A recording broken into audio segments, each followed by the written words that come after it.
نتمشى إلى البغداد ولا تنسى احملوا الرباط إذا كنتم أمة محمد أجيبوا السلام بالنشاط السلام عليكم ورحمة الله وبركاته.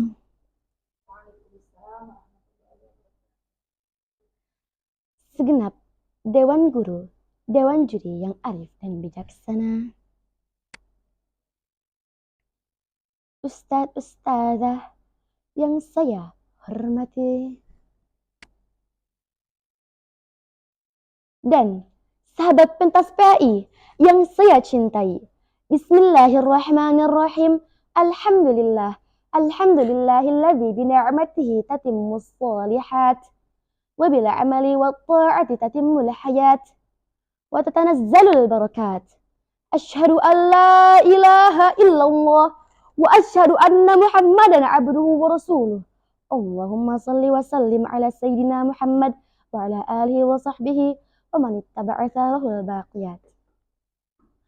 Salatan wa salaman daimain mutalazimain ala habibina wa syafi'ina Muhammad. Allahumma salli wa sallim wa barik alaih. Amma ba'du. Puji syukur kehadirat Allah Subhanahu wa Ta'ala yang telah memberikan kita begitu banyak kenikmatan hingga kita tidak mampu menghitungnya. Salawat bertangkaikan salam yang menjadi hiasan lisan setiap insan. Insan yang menggunakan lisan hingga tukang bakso yang kepanasan, namun pada musim hujan kedinginan. Tidak lupa saya ucapkan terima kasih kepada pembawa acara yang telah memberikan saya waktu untuk menyampaikan sepatah dua kata-kata tentang meneladani akhlak Rasulullah sallallahu alaihi wasallam. Sahabat pentas PAI yang insya Allah dirahmati Allah, tahukah kamu siapa Rasulullah?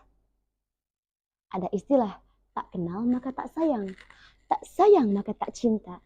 Oleh karena itu, agar kita mencintai Rasulullah, yang pertama, kita harus mengenal siapa beliau. Beliau adalah orang yang paling mulia di sisi Allah, penutup para nabi dan rasul.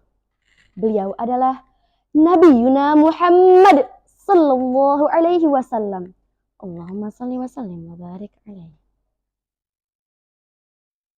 Nabi Muhammad mempunyai akhlak yang begitu mulia. Beliau juga mempunyai sifat-sifat yang dapat membedakannya dari manusia biasa seperti kita. Sifat-sifat wajib bagi Rasul ada 4. Yang pertama, ada syiddiq. Nah, sahabat pentas PAI pasti tahu kan apa arti syiddiq? Ya, syiddiq artinya benar. Yang kedua ada amanah, yang artinya dapat dipercaya. Yang ketiga ada tabligh, yaitu menyampaikan. Dan yang terakhir atau yang keempat, fatonah, yakni cerdas, pandai, dan bijaksana.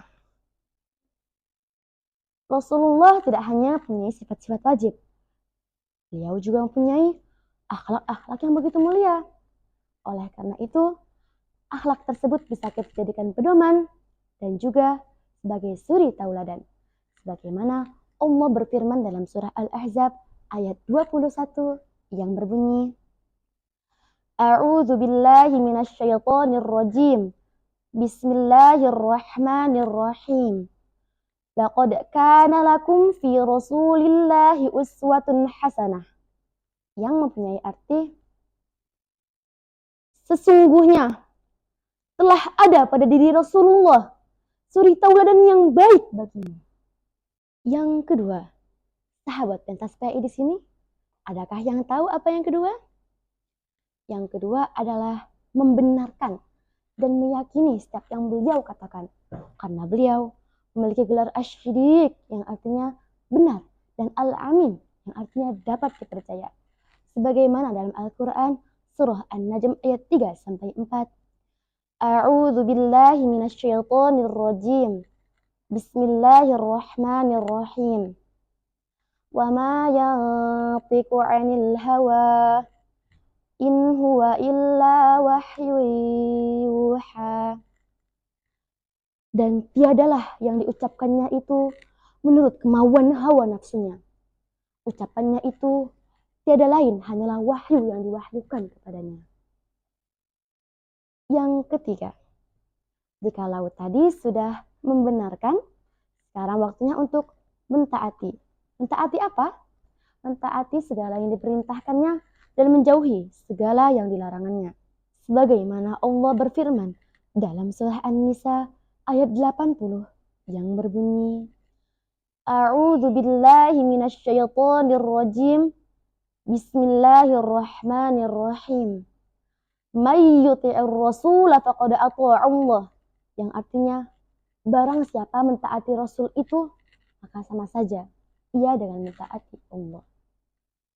Maka dari itu, bersegeralah kita menjalankan pedomannya, menjauhi segala larangannya.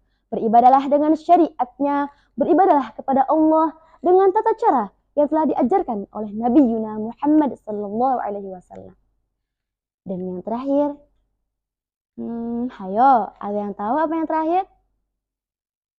Yang terakhir adalah mencintai beliau melebihi cinta kita pada diri sendiri. Sebelum kita mencintai diri sendiri, alangkah baiknya kita mencintai Rasulullah sallallahu alaihi wasallam.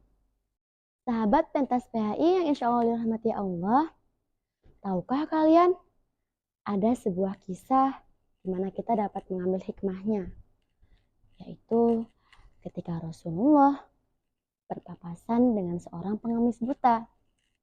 Alkisah pada suatu hari ada seseorang yang selalu memberi pengemis buta tersebut makanan dan bahkan menyuapinya.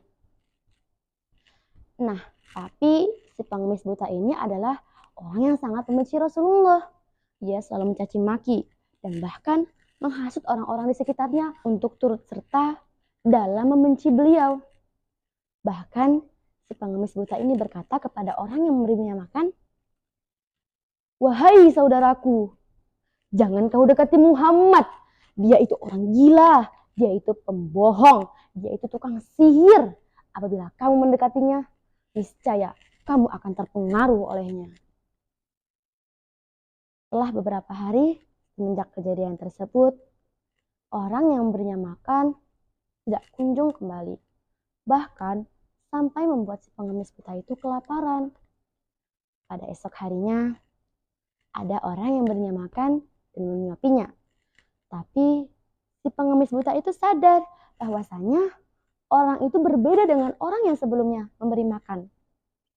Hingga pengemis itu bertanya, "Siapakah kamu? Kamu bukanlah orang yang biasanya memberiku makan." Dan orang itu menjawab, "Ya, benar. Aku bukanlah yang biasa memberimu makan. Aku adalah sahabatnya, Abu Bakar, yang biasa memberimu makan, telah meninggal dunia." Si pengemis pun terheran-heran dan ia pun bertanya, "Siapakah ia?" Lalu Abu Bakar pun menjawab, "Beliau adalah Rasulullah sallallahu alaihi wasallam." Si pengemis pun sontak kaget dan bahkan sangat menyesali perbuatan yang sama ini ia perbuat. Ia pun seketika mengucapkan 2 kalimat syahadat dan resmi masuk Islam. Masya Allah, dari kisah tersebut kita bisa mengambil hikmahnya bahwasanya kita harus selalu bersabar dan ikhlas meskipun dizalimi, meskipun tidak suka, meskipun dicaci maki. Kalau itu demi menegakkan kebaikan, maka kita harus maju menerobos segala yang menghalang.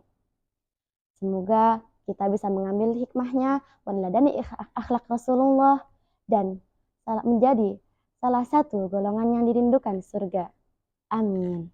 Demikianlah yang dapat saya sampaikan. Kurang dan lebihnya, mohon maaf apabila ada salah kata. Yang baik datangnya dari Allah dan yang salah datangnya dari diri saya sendiri. Baiknya burung irian dan burung cendrawasih. Cukup sekian dan terima kasih. Wassalamualaikum warahmatullahi wabarakatuh.